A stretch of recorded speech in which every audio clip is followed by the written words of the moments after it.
Premier Doug Ford dropped a bombshell today. He's been under intense criticism after the military, not government inspectors, uncovered horrific conditions inside 5 long-term care homes hit hard by COVID-19. Well, today the Premier went on the defensive and said the union refused to do in-person inspections and would only do them by phone. Let me be fair to them too. That's why I've been taking the bullets for them every time people ask me that question. You know, I understand they were scared. This is in April. This was the peak of COVID, and all heck was breaking loose, and they were nervous about their families. They were worried about their health. I get it. You know, they aren't medical professionals, so I understand it.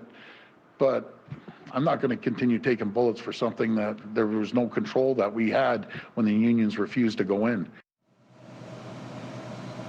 The Premier's office released this letter from the union head, Smokey Thomas, dated April 22nd. It details safety concerns and notes most, if not all, inspections were being done on the phone.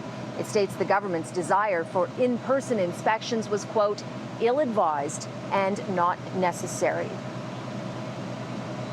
Now remember, what the military uncovered was horrific. Patients who were force-fed to the point of choking, unsanitary conditions, COVID-positive patients allowed to roam. And for a full month, what we've learned today, for an entire month, there were absolutely no in-person inspections. The union, though, is denying that they refused to go inside. There wasn't as many, perhaps, as they wanted.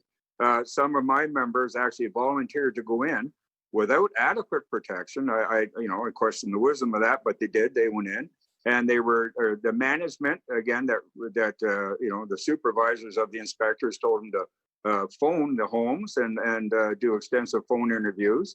So there were some inspections going on. I couldn't tell you which homes for sure, but it's not like people weren't raising the alarm bells.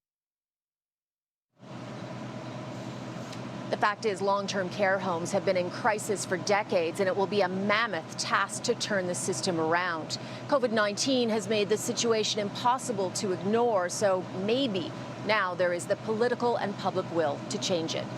As for the COVID numbers released today, there's been an interesting change in community spread numbers. Before the weekend, new COVID cases that were traced to the workplace or gatherings were counted as community spread.